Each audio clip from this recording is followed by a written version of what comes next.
नमस्ते दोस्तों, तेनालीराम की कहानियों में आज की कहानी का नाम है संधि संदेश। बहुत समय से विजयनगर राज्य का अपने पड़ोसी राज्य के साथ मनमुटाव चल रहा था। तेनालीराम के विरोधियों को तेनालीराम से बदला लेने का यह सुनहरा अवसर लगा। उन्होंने एक षड्यंत्र रचा। एक दरबारी उनके पास आया और बड़ी होशियारी से इधर उधर झांकता हुआ राजा के पास आकर उनके कान में जाकर बोला, महाराज क्षमा करें, यदि आप जीवन दान का वचन दें तो मैं एक बात कहूँ। जो भी कहना हो निसंकोच कहो, डरने की कोई ज़रूरत नहीं। राजा ने दरबारी को जीवन दान देते हुए कहा। तब वह डरते डरते बोला, महाराज तेनालीराम पड़ोसी राजा से मिले हुए हैं। वे पड़ोसी राजा के साथ हमारे संबंध बिगाड़ना चाहते हैं। क्या बकते हो? राजा गरज कर बोले। उनको क्रोध आ गया। मैं तो पहले ही समझ रहा था महाराज, तेनालीराम ने आपके ऊपर ऐसा जादू किया है कि आप उसकी शिकायत सुन ही नहीं सकते, या यूँ कहूँ कि तेनालीराम की शिकायत आपको बर्दाश्त ही नहीं होती। तेनालीराम राज्य का सच्चा वफादार है, वह कभी ऐसा नहीं कर सकता। तुम्हें कहीं से अवश्य ही गलत खबर मिली है। राजा कृष्णदेव राय ने यकीन के साथ दरबारी से कहा, महाराज आपको जितना यकीन तेनालीराम की सच्चाई पर है, उससे कहीं अधिक विश्वास मुझे अपनी खबर पर है। पूरी तरह जांच और परख कर ही मैंने यह खबर आप तक पहुंचाई है। दरबारी के ज़्यादा जोर देकर बात कहने से राजा सोचने पर मजबूर हो गए।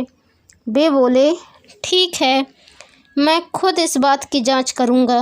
यदि तेनालीराम दोषी पाया गया तो उसे कठोर दंड दिया जाएगा।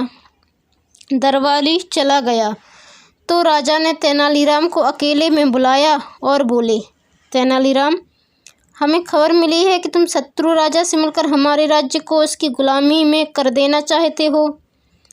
तेनालीराम इस आरोप को सुनकर सर से पैर तक कांप गया।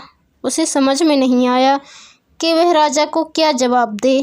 तेनालीराम को चुप देखकर राजा गुस्से में भड़क कर बोले, तुम्हारे चुप रहने का अर्थ क्या है? क्या यह लगाया जाए कि तुम अपनी गलती स्वीकार करते हो? यह सुनकर तेनालीराम की आंखों में आंसू आ गए।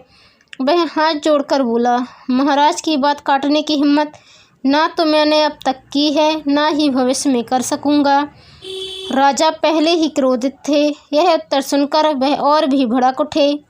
तुमने जिस पड़ोसी राज्य से सांठगांठ की है, अब वहीं जाकर रहो। इतने बड़े जुर्म की इतनी मामूली सज़ा? तेनालीराम ने राजा से पूछा तो वह बोले, तुम्हारी अब तक की खिदमत को देखते हुए, तुम्हारे पद की गरिमा को और तुम्हारी और मेरी मित्रता को देखते हुए मैं यही सज़ा देना उचित समझता हूँ। तेनालीराम ने राजा का फैसला सुना और एक भी शब्द कहे बिना वहाँ से उठकर चला गया। विरोधियों ने जब सुना तो उनकी खुशी का ठिकाना न रहा। तेनालीराम पड़ोसी राज्य में पहुँचकर वहाँ के राजा के गुणों का वर्णन छंदबद्ध कर सुनाया। राजा अपनी प्रशंसा सुनकर बहुत खुश हुआ। उसने तेनालीराम से उसका परिचय पूछा तो उसने बताया कि मैं विजयनगर सम्राट का नीति सचिव तेनालीराम हूँ। राजा पहले ही तेनालीराम के नाम से परिचित था। वह बोला, राजा कृष्णदेव राय तो हमें अपना दुश्मन समझते हैं। तुम यहाँ निडर होकर कैसे चले आए? राजन, आप विद्वान हैं, आपके पास अपार शक्ति है, साथ ही आप सुयोग्य शासक भी हैं। आपसे किसी ने गलत कहा है कि वह आपको दुश्मन समझते हैं। वह तो आपको मित्र मानते हैं। मित्र मानते हैं? हाँ महाराज, तभी तो महाराज ने मुझे यहाँ भेजा है। हालांकि हमारे जासूसों ने भी हमें यह खबर दी थी, लेकिन वह लड़ाई नहीं चाहते। लड़ाई तो मैं भी नहीं चाहता।